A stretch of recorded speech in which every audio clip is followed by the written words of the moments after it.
(2019년 4월 3일) 수요일 점심입니다. 12시입니다. 승단심사에 대한 소견이라는 제목으로 영상을 남깁니다. 태권도 승단심사를 말합니다. 우선 저는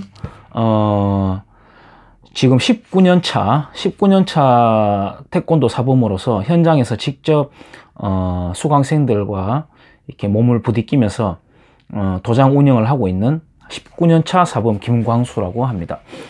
태권도 승단 심사에 대한 소견은 과거에 제가 몇 년 전에 블로그에다가 어떤 내용을 요약해서 올린 적도 있긴 한데 그때와 크게 다르진 않은데 조금 더 생각을 다듬어 가지고 영상으로 요즘은 영상이 조금 더 파급력이 있으니까 영상으로 다시 한번 남겨볼까 합니다. 먼저 이 심사의 역사라고 하면은 그 도장이 이제 자리 잡은 역사 또는 협회가 자리 잡은 역사와도 이렇게 맞물리겠는데요. 아시다시피 과거에 뭐 청도관 또는 YMCA 또는 무덕관 이런 것을 위시한 각 계파로 나누어진 가라테 근대화된 도장 형태의 가라테를 모방한 도장의 형태들이 해방 이후에 우리나라에 이렇게 정착하게 되었는데, 그로부터 이제 계속 분파가 나누어지고 하면서 쪼개지고 나누어지면서 9개관까지 나누어졌다고 그래요. 저도 우리 스승님으로부터 오도관 출신이라는 이야기를 자주 들었습니다. 오도관이라고 하면은 참고로 말씀드리면 과거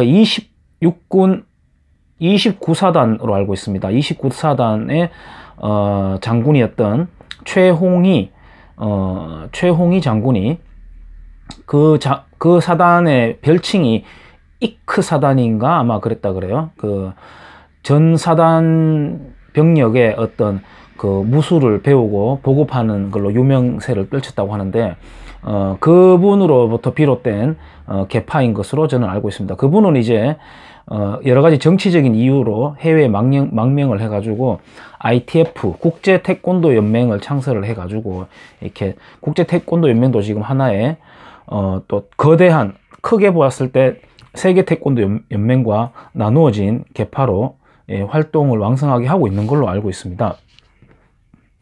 자, 그렇고요. 그렇고 그러니까 그때 각 관으로 나누어져 있었기 때문에 승단 심사 체계도 다르고 단증의 디자인 또는 발급하는 기관도 당연히 다르겠죠. 그렇게 나누어져서 나왔고, 그 다음에 대한 태권도 협회로 통합되고 나서도 제가 이거는 실제 기억하기로는 태권도 2단까지는 도장 자체에서 심사를 해가지고 관장의 재력으로 이렇게 심사를 치렀던 걸로 기억합니다. 그리고 지금도 유도는 아직까지 2단까지, 저도 유도 도장에 몇 년 전에 좀 다닌 적이 있었는데, 유도는 아직까지 2단까지는 도장에서 자체 심사를 해서 협회 단증을 받아주는 걸로 알고 있습니다. 그 다음에 금도도 그런가요? 금도라 하면은 그 일본 금도 옷 입고 하는, 물론 자기들은 일본 색채를 빼려고 굉장히 노력을 하지만 일본 금도인 건 맞잖아요. 어쨌든 대한금도회라고 하는 그 단체에도 2단까지 자체 심사가 있나요? 그건 제가 정확하지 않습니다. 어쨌든 그런 어떤 흔적들이 과거 태권도에서 했던 심사 제도에 대한 흔적들이 다른 종목에도 조금 남아있는 걸 제가 발견할 수 있었습니다. 근데 그때 계파가 이렇게 나누어져 있는 것을 보고 각 계파들이 쪼개어서 난립되어 있었다 이렇게 표현하는 것은 쪼개져 있는 것에 대해 가지고 안 좋게 보려는 시각으로 의도적으로 하는 표현이라고 저는 봐요. 꼭 난립되었다고 표현하지 않더라도 각기 발전을 위해서 경쟁하는 구도였다라고 말할 수도 있는 거잖아요. 뒤집어서 보면 요것은 그 난립이 과연 난립이 아니라 여러 개로 나눠져 있는 것이 과연 나쁘기만 한 것인가 하는 것은 이따가 다시 이야기하도록 하겠습니다.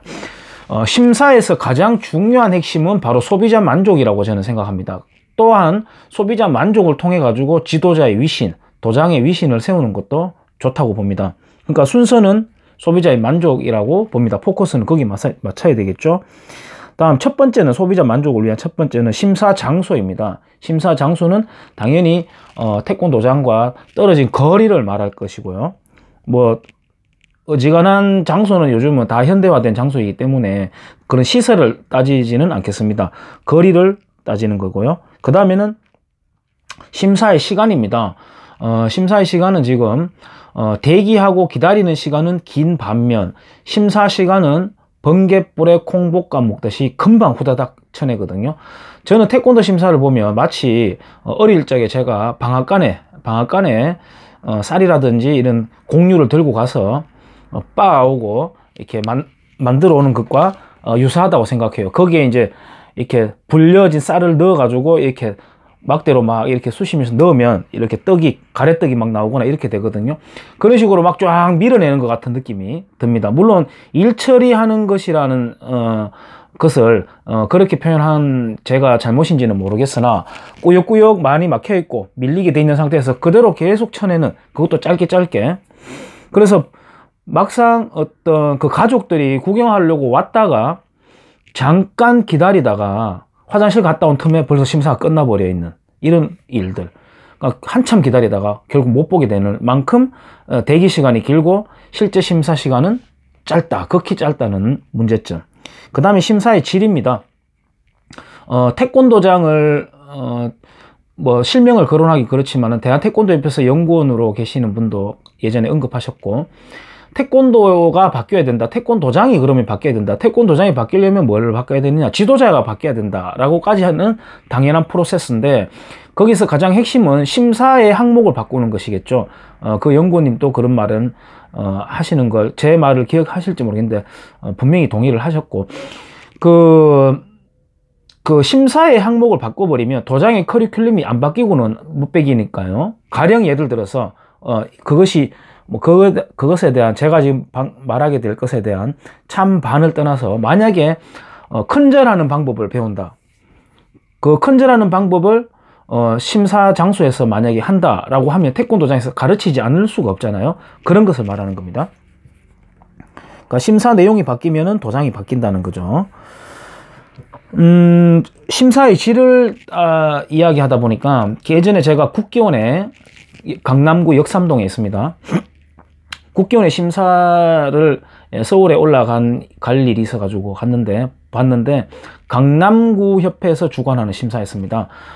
강남구 협회 관계자들이 빨간색 이 자켓을 단체로 맞춰 입고, 그 다음에 그 시범단을 초청을 해가지고 시범 보여주는 것을 서비스하고 이런 것을 제가 본 적이 있었는데, 그 당시만 해도 그런 게 없었기 때문에, 그 당시라는 것은 지금으로부터 한 13년 정도 전입니다. 저는 적지 않게 충격을 받았던 그런 풍경이었습니다. 그런 것들을 포함해서, 그 이제 아마 구끼리 경쟁을 하는 것 같아요. 자, 우리 구에서는 이렇게 학부모님들을 만족해 주고, 그러니까 우리 구로 가입을 해라, 일선 도장들은 우리 구로 오시라, 이렇게 태권도장들에 대한 어필을 하는 그런 경쟁하는 모습들이죠. 그런 구끼리의 경쟁. 그러니까 아까 예전에 각 관별로 나누어져 있다고 해서 무조건 나쁘게만 볼 것이 아니라 이런 경쟁을 할 수 있는 구도도 있다는 겁니다. 그러니까 지금 국기원은 하나밖에 없고 대한태권도협회 역시 하나밖에 없기 때문에, 저는 사실 2개가 있었으면 좋겠다는 생각이거든요. 근데 지금 대한태권도협회를 이렇게 견제할 수 있는 거는 생활체육태권도협회라고 할 수도 있지만 그렇지 않습니다. 전혀 그렇지 않은 게, 왜냐하면은 생활체육태권도협회에서는 심사추천권이 없습니다. 그러니까 심사추천권이라는 건 태권도 단체로서의 필수거든요. 그걸 틀어질 수 있어야 헤게모니를 질 수 있기 때문인데요. 헤게모니라는 표현까지 쓸 게 있을까 모르겠습니다만 이 업종 분야에서는 그렇다는 겁니다. 근데 대한태권도협회에서 지금 이제 비용 이야기를 할 거예요. 대한태권도협회에서도 심사비에 한 다리를 걸치고 있습니다. 심사비의 수수료를 떼가기 위해서고요. 근데 심사라든지 지도자 교육은 국기원이 전담이죠. 근데 국기원에서는, 제가 느끼기에 국기원에서는 일선 도장의 변화라든지 어떤 일선 도장에 대한 서비스라는 이런 측면은 거의 전무할 정도로 움직임이 없습니다. 저 서울에 있는 분들은 어떻게 느낄지 모르겠는데 지방에 있는 제가 느끼기로는 마치 국기원은 과거의 성균관이나 아주 주자하게 사로잡혀 있는 그런 단체처럼 옴짝달싹하지 않는 아주 관료화된 단체라고 저는 느껴집니다. 상당한 예산도 확보하고 있을 것이면서도 일선 도장들에 대한 어떤 이 변화에 그런 흐름에 대한 변화에 대한 전혀 움직이지 않고 있다고 봅니다. 오히려 그런 것은 대한태권도협회에서 하고 있거든요. 그러니까 대한태권도협회가 심사비에 한 달이 걸쳐 가지고 이렇게 빨대로 빨아가는 것까지 해도 될 만큼 국기원의 영향력은 미비하다고 봅니다. 그런데 이 구조는 비정상적이라고 봅니다. 교육을 전담하는 게 국기원이고 경기단체가 대한태권도협회이기 때문에 여기에 다시 대한태권도협회가 붙어가지고 심사비의 수수료를 늘려가고 마지막에 가서는 심사비를 막 일선에서 소비자하고 딱 대면해가지고 걷어들이는 그 역할을 해야 되는 태권도장으로서는 상당한 부담입니다. 심사비는 또 다른 논란일 수 있겠어요. 이 주제랑 다르게. 근데 어쨌든 심사에 속한 거기 때문에 비용을 말해야 되겠죠. 이 비싼 심사비를 안 비싸다고 생각하는 분들도 있겠어요. 더 높여야 된다는 생각하는 분들도 있는 걸로 저는 알고 있습니다만 이 비싼 심사비, 저는 비싸다고 생각하니까 이 비싼 심사비를 거두어들일 때 부모님들이 어떤 불만사항, 어떤 요구사항을 했을 때는 대한태권도협회에서 전화를 하잖아요. 대한태권도협회에다가 부모님들이 또는 국기원에다가 전화를 하면은 이분들이 어떤 말을 하냐면은 대한태권도협회와 국기원에서 도장에 물어보시라 이렇게 폭탄을 넘겨버립니다. 우리는 모르겠어요. 우리는 적정 수수료만 받고요. 일선 도장에 직접 물어보시죠 하면서 싹 비겁하게 도망쳐버립니다. 같이 받아놓고. 그러니까 이 심사 비용이 상당히 문제인데 자 어쨌든 그것까지 하고 심사 비용을 저는 낮춰야 된다고 생각하는 사람이거든요. 뭐 예를 들어 합기도는 얼만데 검도는 얼만데 더 비싸다 이렇게 자꾸 다른 종목을 이야기하시는데 다른 종목을 이야기하실 혹시 지도자가 계시면 다른 종목을 하시면 됩니다. 우리는 지금 태권도 이야기를 하는 거예요. 왜 합기도 이야기를 할 필요가 없잖아요. 만약 심사 비용을 낮추기가 싫다면 우리가 하는 거는 상업행위 중에서도 어떤 무술이라는 고유의 가치 또 통틀어서 교육이라는 그런 소스를 가지고 소비자한테 어필을 하는 것이니까 교육 연수 과정을 만들어야 된다고 저는 주장합니다. 가령 일품 심사를 1단으로만 표현할게요. 저는 품과 단이 나누어져 있는 것도 영 현실성이 없다고 보는 사람이지만 어쨌든 그 단 심사의 각 과정에 맞는 커리큘럼을 짜는 겁니다. 난이도는 조정할 수 있게 운동 생리학도 넣고요.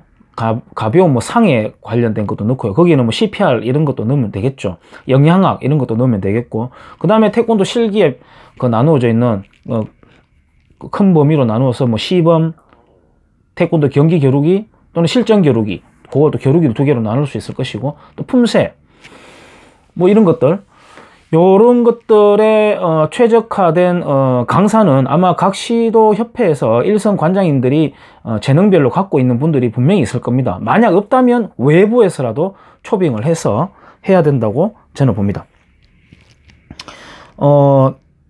아까 품단 이야기는 잠시 뒤에 다시 하겠습니다.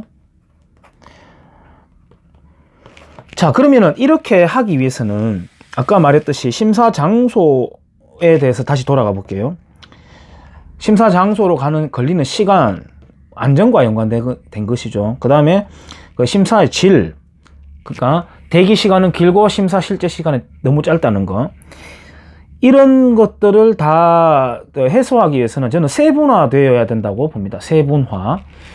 그러니까 제가 어저께 경북태권도협회 4단, 5단, 경북태권도협회는 4단, 5단을 일요일날 따로 떼어내서 심사를 하고 있습니다. 저는 그거 좋다고 생각해요. 왜 그러냐 하면은 거기 가보면 정말 이게 심사구나 하는 생각이 듭니다. 아무래도 4단, 5단이다 보니까 연령층이 높다 보니까 따라오는 분들도 그러할 것이고 또는 심사에 참여하는 숫자도 적당하기 때문에 심사장이 굉장히 조용하고 품위가 있습니다. 그 다음에 심사를 치르기 전에 그 협회 관계자분께서 나와가지고 실기 동작의 유의사항, 또 준비운동, 또 품새라든지 이런 것들을 미리 한번 같이 약간 짧지만 연수처럼 이렇게 시켜주고 난 뒤에 그 다음에 격파, 발차기, 품새, 겨루기 이렇게 진행이 쫙 되거든요. 그러니까 대기 시간이 짧고 심사 시간이 길어요. 제가 주장하는 앞으로 가야 할, 지향해야 될 심사의 표본 정도라고 저는 보여집니다. 물론 거기서 더 추가할 게 있으면 하면 더 좋겠고요. 자, 그러니까 이렇게 하기 위해서는 각 시에서 시도별로 심사를 나누어야 된다고 생각합니다. 각 시도에 1, 2, 3단 심사 보는 분들은 심사위원들이 다 계신데 좀 더 공정성을 위해 가지고 예를 들어 인근 시와 교환을 해 가지고 심사위원들이 가서 활동을 하시는 것도 괜찮겠죠. 예를 들어 경주시가 태권도 심사를 한다면 포항시에서 와서 심사를 봐주는 것이죠. 그 다음에 좀 더 공정성을 본다면 지금도 그런 장난들을 치는지는 모르겠으나 과거에는 어느 도장을 혼내주기 위해서 또는 어느 도장에다가 이점을 주기 위해서 심사위원들이 물 밑에서 약간의 작업들을 했는 걸로 저는 알고 있습니다. 아니다라고 주장하는 분은 저한테 전화를 주세요. 제가 증명을 해드릴 테니까. 그런 게 있었는데 요즘은 있는지는 모르겠습니다. 근데 그런 것들을 미연에 방지하기 위해서는 아예 심사용 도복을 아예 따로 도장을 도장에서 만들거나 어떤 방법을 만든다거나 이름 자체가 안 보이게끔 그렇게 한다거나 그런 것들은 요즘 도복 가격이 덤핑이 나오는 데가 워낙 많기 때문에 충분히 현실 가능하다고 저는 봅니다. 그렇게 해서 나누어서 하면 아까 말씀드렸듯이 기다리는 시간이 길어지는 게 아니라 좀 더 짧아지고 실제 심사 시간은 길어져서 부모님들이나 따라온 분들도 충분히 자기의 가족이 심사하는 장면을 기념할 수 있고 그럴 수 있다고 저는 생각을 합니다. 아까 연수과정 같은 경우에도 시에서 충분히 할 수가 있습니다. 저는 예전에 경주시 협회에 도장분과의 일을 맡으면서 이걸 실제로 추진을 해봤습니다. 물론 그때 고급 수련생 연수과정 이런 커리큘럼으로 이렇게 진행을 했는데 참가자는 아주 적었습니다. 6개 도장인가요? 에서 참가를 했는데 그래도 나름 저는 보람이 있었고 괜찮았다고 봅니다. 그쪽으로 가야 된다고 저는 생각을 해요. 자, 그러면은 품단에 대해서 사이에 잠깐 넣겠습니다. 품단의 구분을 했는 이유가 어린 학생들은 태권도 기술 과정은 소중의 과정은 익혀서는 아직 힘이 미약하기 때문에 단과 구별한다 이렇게 해놨는데 그거는 어불성설입니다. 말이 안 맞는 게 어린 학생들이 태권도 과정을 다 익혔으나 아직은 힘이 미약한 어린이다 라는 것을 꼭 품이라는 라벨을 붙여야 알 수 있나요? 누가 보더라도 어린인데 너 태권도 잘하네 그래 그치만 넌 꼬마야 라는 거를 다 알고 있는 사실인데 꼭 우리는 품이에요 라는 걸로 띠와 도복을 그렇게 구별해야만 알 수 있나요? 까만 띠를 메고 있다 또는 품띠를 메고 있다 상관없이 보면 어린애인데 그 구별할 필요가 저는 없다고 생각합니다. 그 다음에 사품 과정은 없었습니다. 사품 과정 그거는 이제 단심사 체계에서 연령별로 이렇게 쭉쭉 나아가는데 3품까지만 있었습니다. 그러니까 3품을 따고는 아이들이 태권도를 그만둬버려요. 어린이들이. 그러니까 안 되겠다. 어린이 수련생들이 늘어나니까 어린이 수련생들을 좀 더 도장에 유치해 놓기 위해서 붙잡아 놓기 위해서 사품 과정도 만들자 해서 이렇게 만든 거거든요. 그것도 도장 운영에 도움이 될 수 있는 운영의 묘를 살리기 위해서는 괜찮은 제도였다고 저는 봐요. 그런데 꼭 품이라는 걸 만들어야 되느냐라는 것은 저는 부정합니다. 그런데 얼마 전에는 품에서 단으로 전환하는 과정, 사품단 전환 과정이라는 또 과정을 만들었어요. 그걸 제가 했을 때 국기원에다가 전화를 해봤는데 통화를 직접 해보니까 국어학자인가요? 그분이 연구를 해서 만들었다 하더라고요. 제가 박사 학위는 없지만 19년 차 현장 경험을 한 사람이라면 이 과목에서 이 종목에서만큼은 저는 박사 이상이라고 저는 생각합니다. 자부합니다. 그렇기 때문에 국어학자에게 맡겨야 될 일은 아니라고 생각해요. 또 특히 국어학자가 했다고 해도 잘할 수는 있을 것인데 한번 들어보세요. 사품을 따고 난 뒤에 나중에 사단으로 인정받기 위해서는 또 하나의 뭔가 과정이 있다고 해버리면 아까 말했죠. 3품에서 사품이라는 게 아예 없을 때는 3품까지만 하고 도장을 그만둬 버리니까 그걸 좀 더 잡아두기 위해서 사품을 만들었는 건데, 그게 원래 취지인데, 사품에서 전환하는 과정이 또 필요하다고 본다면 부모님들이 사품을 안 따버리는 거죠. 사품을 안 따고 도장을 관둬버리는 거죠. 그러다가 나중에 나이 들어서 사품이 아니라 사단을 따거라 얘야 라고 주문할 거 아니에요, 당연히. 그러니까 상품에서 끊겨버리던 수강생을 좀 더 유치하고자 만든 사품 과정을 만든 그 취지가 무색해져 버리는 거죠. 제 같아도 우리 아이가 사품 따고 난 뒤에 다시 나중에 하루 더 시간 돼서 간다, 심사하고 거의 똑같은 과정이거든요. 또 가야 된다 그러면은, 사품 따지 마, 그냥 이따가 나중에 사단 따, 급할 것도 없는데, 당장 네가 뭐 할 것도 아닌데 라고 저는 만류할 것 같아요. 그러니까 이건 잘못 만든 과정이라고 저는 단언합니다. 또는 하더라도 그것을 지역의 시도에서 할 수 있도록 해야지, 국기원에 올라가고 어디에 올라가고 이렇게 해가지고는 지방이 지금 얼마나 물론 빨라졌는 시절이긴 하지만, 또 한편으로는 그래도 그때 가서 국기원이라도 한번 봐야지, 뭐 어디라도 한번 봐야지, 뭔가 권위를 만들어야지 하는데 크게 권위 안 세워집니다, 그걸로. 그 다음에 이 한 가지는 제가 알기로는 대한태권도협회의 연구원님이 준비하고 계시는 걸로 알고 있습니다. 이게 뭐냐면은 기간 관리의 표준화입니다. 수강생 기간 관리의 표준화입니다. 이게 무슨 말이냐 하면, 예를 들어서 태권도 2품을 땄어요.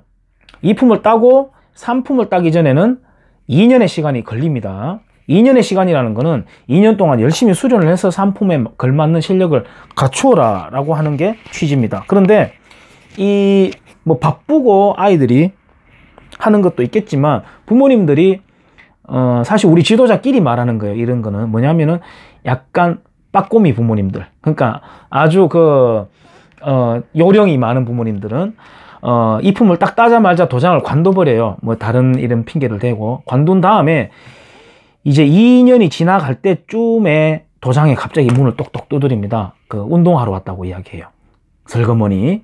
그러면서 나중에 한 며칠 지나고 내심 심사 다 됐지 않나요? 우리 아이도 할 수 있을까요? 이렇게 살짝 물어봅니다. 그러면은 그동안 열심히 2년 동안 다녔는 기존의 아이들이 있는데, 이 부모님은 아이가 없어졌다가 나타나가지고 그 심사 기간에 똑같이 다시 자기 아이에게도 적용을 해서 단증을 보게 해달라고 하는 거거든요. 심사를 보게 해달라고 하는 거거든요. 저는 원칙적으로 그거는 안 받아줍니다. 어느 정도의 기간을 거쳐야 된다고 설명을 해줍니다. 불쾌하지 않게끔. 물론 받아들이는 분이 있고 안 받아들이는 분이 있겠죠. 그렇게 하는 빠꾸미 부모님이 많진 않아요. 많진 않은데, 많지 않은 것 중에도 이해를 안 하는 분도 거의 많지 않아요. 웬만하면 받아들여 줍니다. 또는 근데 가끔은 이런 부모님들이 토라져 가지고 예 알았어요 하고 나가가지고 바로 근처 도장으로 딱 가요. 간 다음에 이러이러 해가지고 사실 애가 여러 가지 말을 하겠죠. 그동안 아팠다, 뭐 공부한다고 바빴다, 여러 가지 뭐 앓는 소리를 하겠죠. 그러면 그 듣는 관장도 대충 알면서도 그렇습니까? 예, 이해력 많은 사람인 것처럼 그렇군요. 심사 한번 까지 그 보게 하죠. 뭐 그 기간 뭐 그렇게 중요합니까? 라고 받아들여 줘 버리는 거예요. 놀랍게도 받아들여 주니까 그 부모님은, 저한테 한번 튕기고 갔던 부모님은 저를 아주 나쁜 사람으로 생각해 버리는 겁니다. 그리고 주변에 말하고 다니는 거죠. 가니까 말이야, 그 기간 채워야 된대, 돈 또 골랐나 봐, 이렇게 이야기하는 사람이 있습니다. 그러니까 이런 것을 방지하기 위해서는 유단자가 되는 순간 품 번호가 있거든요. 대한민국의 주민등록번호처럼 각 개인의 고유 품 번호가 있습니다. 그 품 번호를 자기 개인의 고유 아이디로 만든 다음에 아이디로 해서 전산화 작업을 하는 겁니다. 그래서 홍길동이라는 아이가 유단자가 되는 순간 그 아이는 태권도장에서 체크해서 2년의 시간을 잘 거쳤는지가 전산상에 딱 뜨는 거죠. 만약 거기에 전산상에 2년이 안 채워졌으면 이 아이는 우리 도장이 아니라 어딜 가더라도, 대한민국 어딜 가더라도, 또는 세계 어딜 가더라도, 국기원에 속한 세계 어딜 가더라도 그 아이는 그 아이디에 나타나는 그 이력의 지배를 받는 겁니다. 근데 요게 제가 몇몇 관장님들하고 대화를 해보니까 여기에 약간 거부감이 있는 부분들이 있더라고요. 뭐냐면은 예를 들어서 흰띠에서 빨간띠까지, 그러니까 유급자 과정까지입니다. 1단이 되기 전까지 모든 도장의 수강생들을 아이디로 등록을 해버리면 이거 도장의 운영 상황이 대한태권도협회 또는 그걸 만약 주관을 국기원에서 한다면 국기원 어떤 단체에서 어쨌든 도장을 환하게 들여다보는 거 아닌가.